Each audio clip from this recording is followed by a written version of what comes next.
Assalamualaikum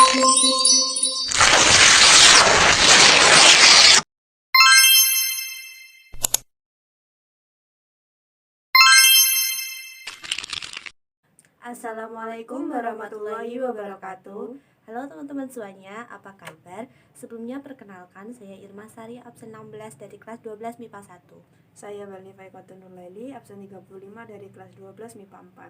Di kesempatan kali ini kita membuat video tentang pembahasan materi fikih yang kita pelajari selama semester 1 ini, yaitu pada bab 1 tentang usul fikih dan bab 2 tentang sumber hukum yang ada dalam Islam.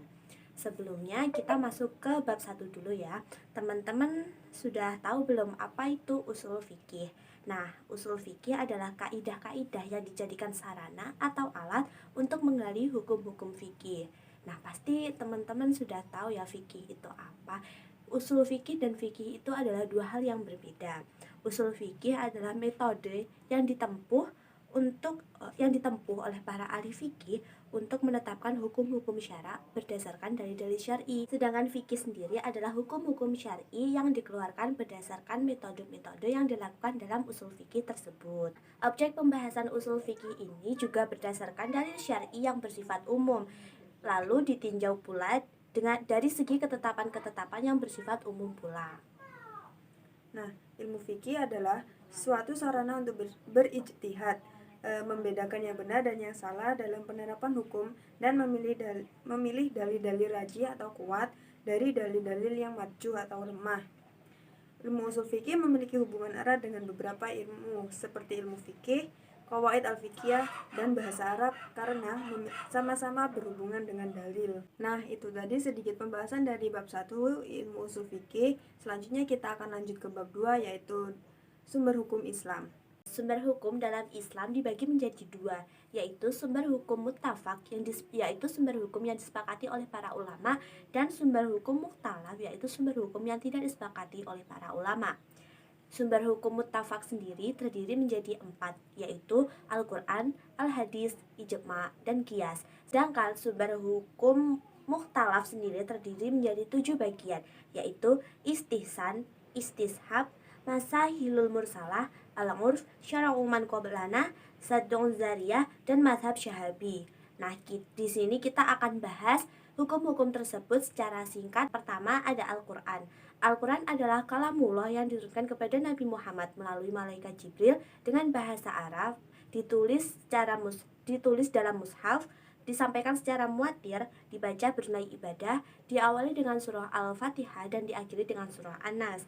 Al-Quran memuat tentang tauhid, ibadah, muamalah, sejarah, dan al-wa'du wal-wat'i.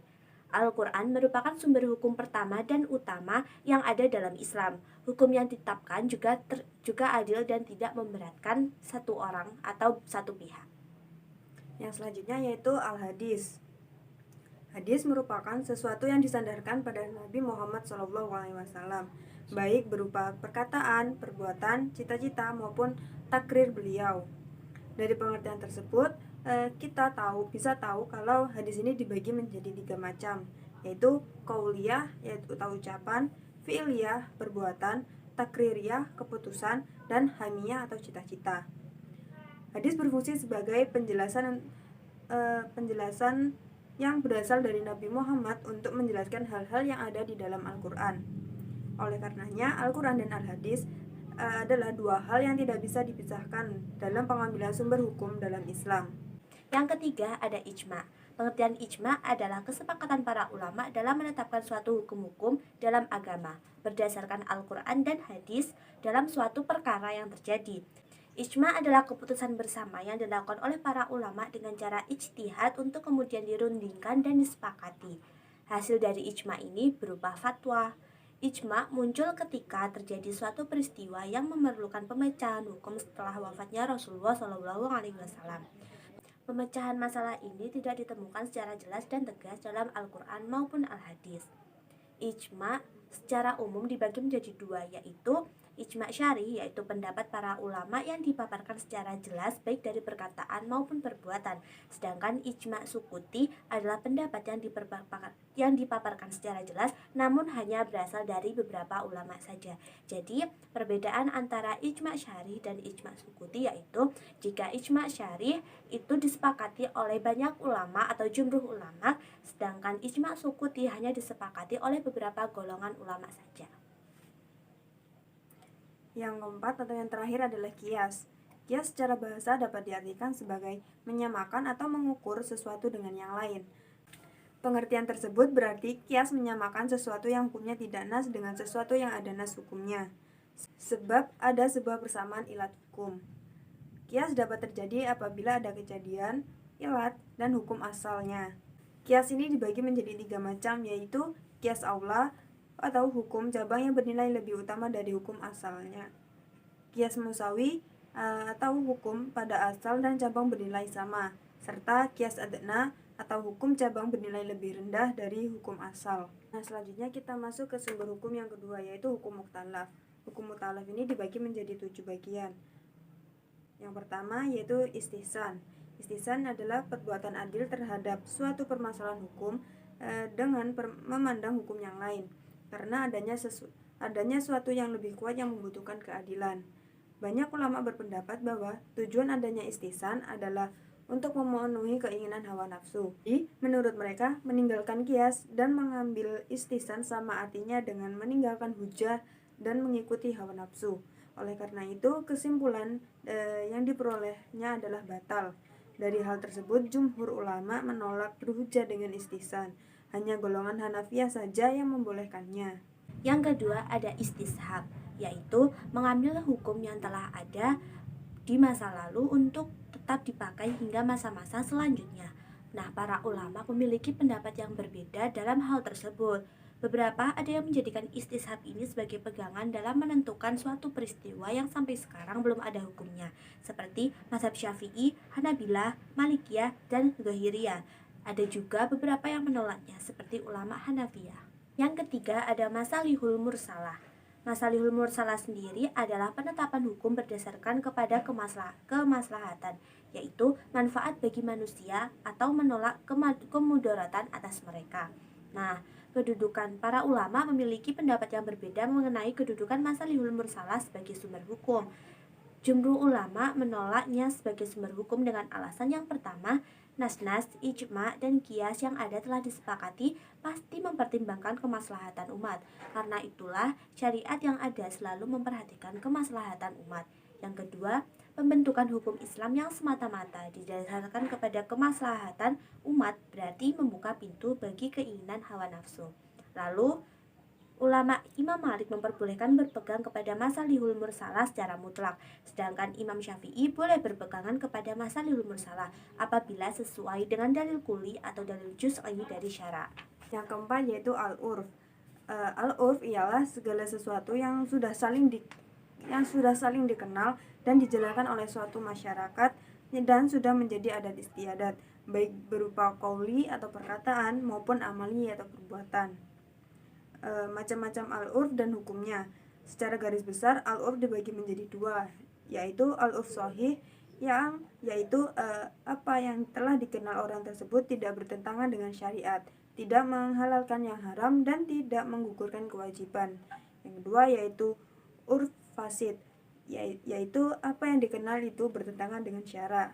Yang kelima ada syar'u man qablana, ialah isyarat yang diturunkan kepada orang-orang sebelum kita, yaitu ajaran agama sebelum datangnya agama Islam. Nah, secara garis besar, syar'u man qablana ini dapat dikelompokkan menjadi 2, yaitu istimror, atau apa yang disyariatkan kepada mereka juga disyariatkan kepada kita, umat Nabi Muhammad, baik penetapannya itu melalui perintah melaksanakan seperti puasa maupun melalui kisah seperti kisos. Lalu yang kedua ada jumud, yaitu apa yang disyariatkan kepada mereka tidak disyariatkan kepada kita, umat Nabi Muhammad. Misalnya nih, yang diisyaratkan kepada Nabi Musa, seperti dosa orang jahat itu tidak akan terhapus selain membunuh dirinya sendiri, dan pakaian yang terkena najis itu tidak suci kecuali harus dipotong bagian yang terkena najis tersebut. Terhadap syariat jenis kedua ini, para ulama sepakat untuk ditinggalkan karena syariat kita telah menghapusnya. Yang keenam yaitu Sadud Zariyah. Sadud Zariyah berarti melarang perkara-perkara yang lahirnya boleh, karena ia membuka jalan dan menjadi pendorong kepada perbuatan-perbuatan yang dilarang oleh agama. Kedudukannya sebagai sumber hukum, menurut beberapa ulama, menurut Imam Malik itu diterima karena Sadud Zariyah dapat dijadikan sumber hukum, sebab sekalipun mubah akan tetapi dapat mendorong dan membuka perbuatan-perbuatan yang dilarang oleh agama. Menurut Imam Abu Hanafi dan Imam Syafi'i adalah ditolak karena Sadud Zariyah tidak dapat dijadikan sumber hukum, karena sesuatu yang menurut hukum asalnya mubah tetap diperlakukan sebagai yang mubah. Yang ketujuh adalah mazhab Syafi'i, yaitu fatwa-fatwa para sahabat mengenai berbagai masalah yang dinyatakan setelah wafatnya Rasulullah SAW. Nah, sesuai dengan sifat fatwa sahabat tersebut, maka kedudukan mazhab sahabat ini dapat dikategorikan menjadi 3 macam. Yang pertama, mazhab sahabat yang berdasarkan kepada ketetapan Rasulullah wajib ditaati, sebab hakikatnya ia merupakan hadis Rasulullah. Yang kedua, mazhab sahabat yang berasalkan dari ijtihad tetapi telah mereka sepakati dapat dijadikan hujah dan wajib ditaati, sebab mereka di samping dekat dengan Rasul, mereka juga mengetahui rahasia-rahasia tasyri' dan mengetahui perbedaan pendapat mengenai peristiwa yang sering terjadi. Nah, yang ketiga, mazhab sahabat yang tidak mereka sepakati tidak dijadikan hujah dan tidak wajib diikuti. Nah, teman-teman, itu tadi sedikit penjelasan dari kita mengenai usul fikih dan sumber hukum dalam Islam. Terima kasih atas waktu dan kesempatannya. Mohon maaf apabila ada kesalahan dalam perkataan maupun perbuatan. Wassalamualaikum warahmatullahi wabarakatuh.